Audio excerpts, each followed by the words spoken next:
Bonjour, bienvenue dans On s'explique. J'ai le plaisir de recevoir aujourd'hui Cécile Neven, la nouvelle CEO de l'Union Wallonne des entreprises. Bonjour Cécile. Bonjour Frédéric. On s'explique. On s'explique.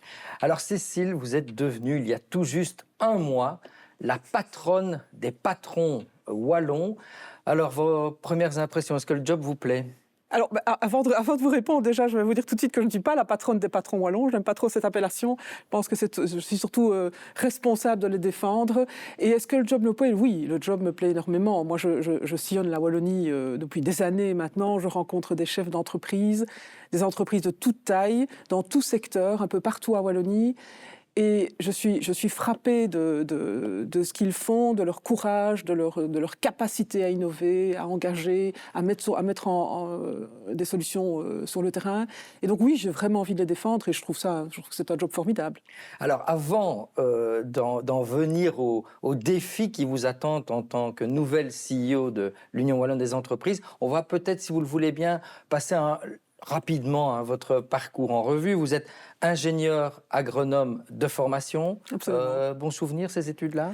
Alors, les études sont passionnantes. Moi, je n'ai pas spécialement aimé la période des études parce que je ne suis pas quelqu'un qui étudie volontiers. Par contre, j'aime beaucoup apprendre. Oui. Et donc, j'ai la passion du vivant. Donc, oui, ce sont des études incroyables pour ça et j'ai trouvé ça formidable. Et je garde cette passion, en effet, de tous ces thèmes du vivant. Ça reste très, très fort chez moi. Mais la période des études et le fait d'étudier en soi ne m'a pas particulièrement plu. D'accord. Alors, on ne va pas détailler tout votre CV, mais rapidement, vous avez été notamment conseillère au service public de Wallonie, puis conseillère environnement chez Essentia pendant 4 ans, avant de rejoindre déjà l'Union Wallonne des entreprises. On est en 2005. Là, vous rejoignez l'Union pour faire quoi exactement ? Alors là, je rejoins l'Union Wallonne des entreprises pour, à l'époque, m'occuper d'environnement. On parlait beaucoup moins d'énergie à l'époque. Depuis lors, évidemment, c'est un thème qui a pris beaucoup d'ampleur. Et c'est vrai qu'à l'époque, le travail était centré sur l'environnement et sont venues après les thématiques d'énergie, d'aménagement du territoire et de mobilité qui ont pris beaucoup, beaucoup d'ampleur. Et donc, en effet, c'est un job qui a évolué au fil des années. Et puis, on vous confie le pôle partenariat au sein de l'UE, experte en énergie et environnement. Ça, c'est quoi, pôle partenariat ? Qu'est-ce que vous faisiez ?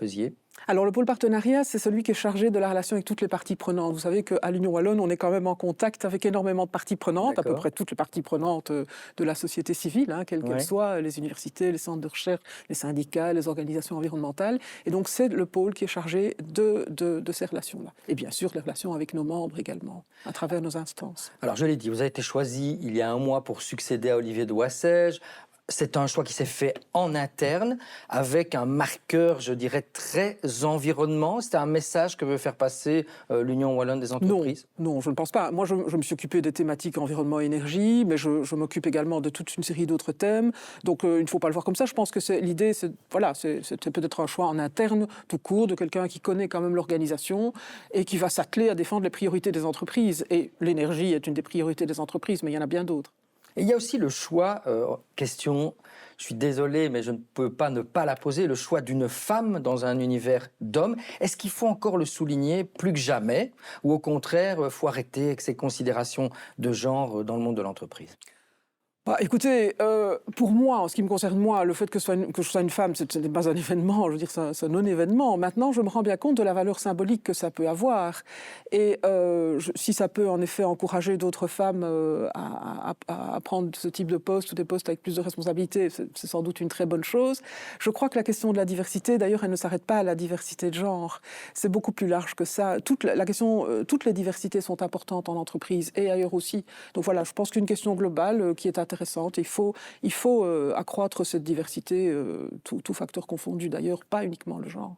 C'est une question qui est terriblement dans l'actualité. Il y a quelques semaines, la secrétaire d'État à l'égalité des chances et des genres, Marie-Colline Leroy, proposait d'imposer des quotas dans les comités de direction des entreprises du Belvin. Bonne ou mauvaise idée ? Je ne saurais pas dire si c'est une bonne ou une mauvaise idée. Tout ce qui me vient à l'esprit, c'est de dire que c'est quand même dommage qu'on doive encore en arriver là, qu'on doive en arriver à mettre des quotas pour que cette diversité voie le jour. Voilà. Ça devrait se faire de manière plus naturelle. Ça. Mais je pense, oui, et on y arrivera. Justement, quelles ont été les réactions des patronnes et des patrons quelques jours après votre nomination, les Échos? Je dois dire que j'ai eu énormément de réactions positives, je dois bien le dire. Voilà, beaucoup d'enthousiasme et beaucoup d'encouragement, beaucoup de soutien. Donc voilà, ça me renforce et ça m'encourage, effectivement. Permettez-moi de revenir aussi à ce profil environnement, hein, parce qu'effectivement, on a quand même l'impression que c'est aussi un choix stratégique. On parle beaucoup de transition écologique des entreprises. Bon, c'est une thématique que vous connaissez bien. Il ne faut pas voir ce signal-là nécessairement.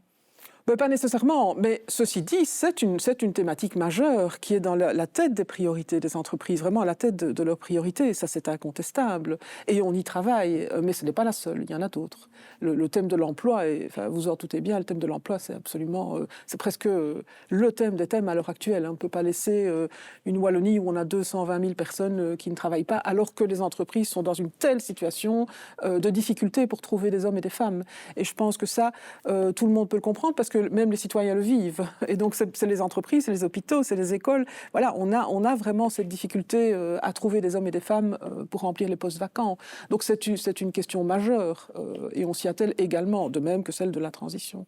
Mais qu'est-ce qu'il faut faire? Alors, vous le disiez, 220 000 demandeurs d'emploi, 158 métiers en pénurie répertoriés par le Forum. Comment on n'arrive pas à matcher ces deux thématiques? Qu'est-ce qu'il faut faire? Alors, nous pensons que dans l'immédiat, et parce que je le rappelle, il reste quand même 9 mois avant les élections, donc je vois que tout le monde entre en campagne électorale, mais nous, on attend encore des choses du gouvernement actuel, et donc il ne s'agit pas de s'arrêter de travailler pour le moment. Et donc, pour répondre à votre question, nous pensons qu'il faut mettre en place et accélérer cette réforme de l'accompagnement adapté des demandeurs d'emploi. C'est un texte qui a été voté, qui a l'accord de tout le monde. Il est en cours de mise en œuvre, mais il faut le maintenir et accélérer le rythme. C'est vraiment une mesure qu'on peut faire à court terme et nous sommes très demandeurs qu'on y travaille activement. Et bien sûr, on voit des choses positives qui se passent sur le terrain. Voilà, les entreprises seront tout à fait soutenantes par rapport à cette démarche-là et il faut l'accélérer. C'est une des premières choses à faire. Après, pour la suite, on verra. Et certains partis, et ce n'est pas les plus extrémistes, je pense aux engagés, prônent l'arrêt des allocations de chômage après 2 ans. Là encore, bonne ou mauvaise idée? Alors, c'est une question qui fait débat. Au sein de l'Union wallonne, donc je ne vais pas vous répondre bonne ou mauvaise idée comme ça, parce que je ne vais pas prendre une position à l'emporte-pièce là-dessus, d'autant que ce que nous pensons, c'est que ce qui a déjà été décidé doit être mis en œuvre. Et ça, c'est un problème un peu wallon. On décide des choses, et puis hop, on saute à autre chose. Donc, on a décidé une réforme de l'accompagnement adapté qui comporte beaucoup d'avantages et qui doit être mise en œuvre dans toutes ses composantes, avant de parler d'autre chose. Ça, c'est la priorité actuelle. Ok. Et pour revenir un moment sur l'écologie et l'économie, vous qui êtes à l'Union wallonne des entreprises depuis 18 ans, vous connaissez bien les entreprises, vous sentez que le vent tourne, on les oppose moins qu'avant, ces deux notions? Alors moi, je trouve qu'elles ne s'opposent pas. Et de mon expérience, pour avoir vraiment sillonné les entreprises et suivi ces questions de près, non seulement elles ne s'opposent pas, mais je dirais que les entreprises sont un levier extraordinaire. Et c'est également d'ailleurs la raison de la prise de cette fonction. C'est parce que j'ai la conviction qu'il y a vraiment un levier d'innovation au sein des entreprises. Je le constate, je le vois tous les jours. Chaque fois que je visite une entreprise, je suis surprise de découvrir quelque chose de formidable en termes de gestion, de nouveaux procédés, de nouveaux produits. Donc il y a là vraiment un vivier extraordinaire. Donc j'ai également pas mal suivi les questions en effet d'implantation et je suis absolument convaincue que ces deux questions ne s'opposent pas. Au contraire. D'accord. Donc, voilà. Alors, on sait, voilà, vous prenez la direction de l'Union wallonne des entreprises qui compte près de 80 000 membres, 80 000 entreprises. La grande majorité sont des PME, des TPE aussi, oui, 98%, c'est-à-dire moins de 10 employés.